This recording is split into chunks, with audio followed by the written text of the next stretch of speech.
Magandang umaga sa inyong lahat dyan mga kalakay. Yan, ngayong araw po ay magluluto nga po tayo ng isang recipe ng mga kailokanuhan. Yan, maraming benefits po na nakukuha sa gulay na ito mga kalakay. Yan, dahil marami po tayong nakuhang saluyot. Yan, nung tayo dumalaw sa Laguna. Yan, sa ating mga kamag-anakan dyan. So, ito po yung saluyot mga kalakay. Yan, medyo marami po siya. So, ang gagawin po natin dito ay iluluto po natin siya ng pinakbet. Ayan, samahan nyo ako sa bidyong ito mga kalakay. At tayo'y magluluto ng pinakbet na saluyot. Okay? Ayan, ito po yung ating mga ingredients mga kalakay. Ito po yung ating lulutuin na saluyot. Ayan, at magsasaog po tayo dito ng daing. Yan, ito po yung daing mga kalakay. Ang tawag po namin dito sa mga kailokanuhan ay tinggal.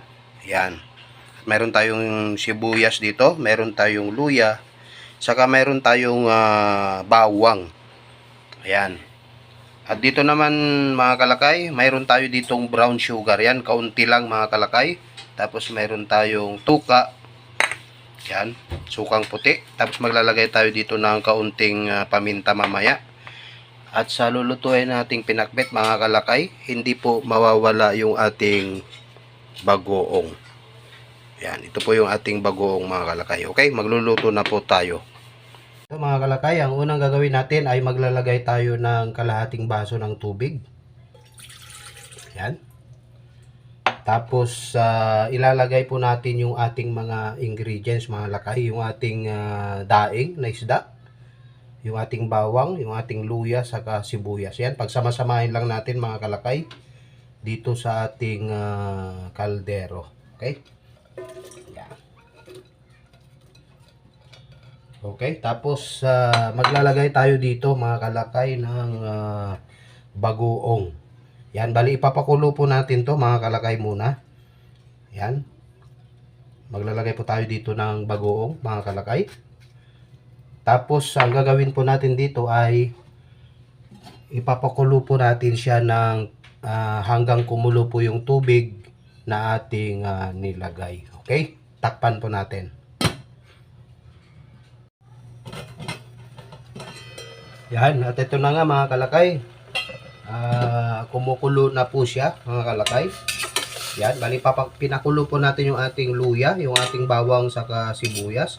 Kasama po yung ating daing na isda. Tapos yung ating bagoong.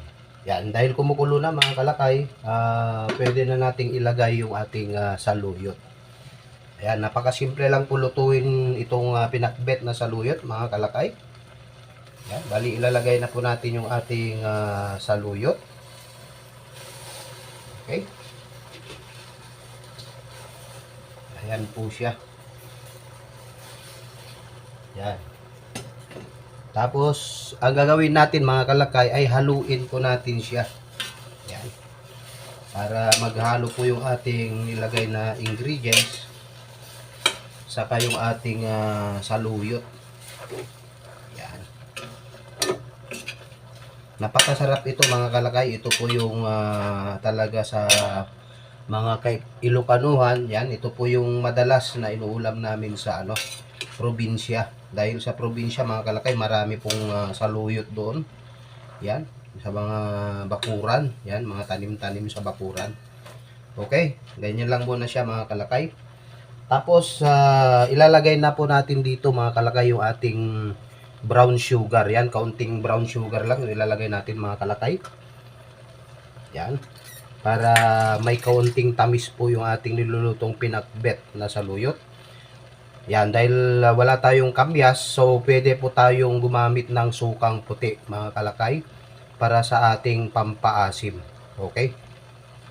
Mga 2 kutsarang sukang puti po yung ating nilagay mga kalakay. Yan, haluin po natin.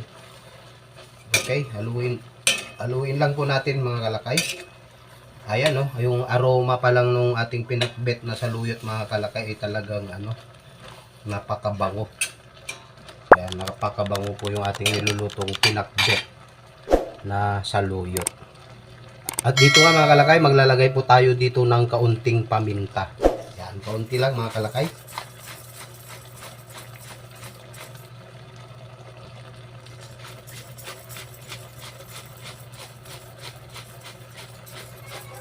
Ayan, may paminta na po siya.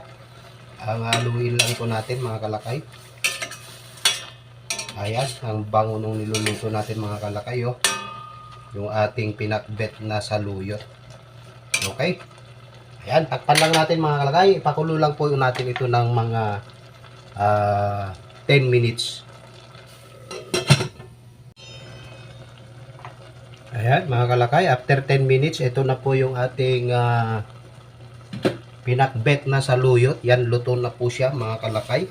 Bali, hindi na po tayo naglalagay ng asin mga kalakay dahil yung bagoong saka yung ating daing ay maalat na mga kalakay. Yan, so hindi na natin kailangan maglagay pa ng bagoong. Yan, ito mga kalakay, ready to serve na po yung ating pinakbet. Yan, pinakbet na saluyot. Okay? At ito na nga mga kalakay, yung ating nalutong pinakbet na saluyot mga kalakay. Talagang sadyang tingin pa lang ay masarap talaga. Ayan, maraming salamat mga kalakay sa walang sawang support po sa ating channel. And God bless all.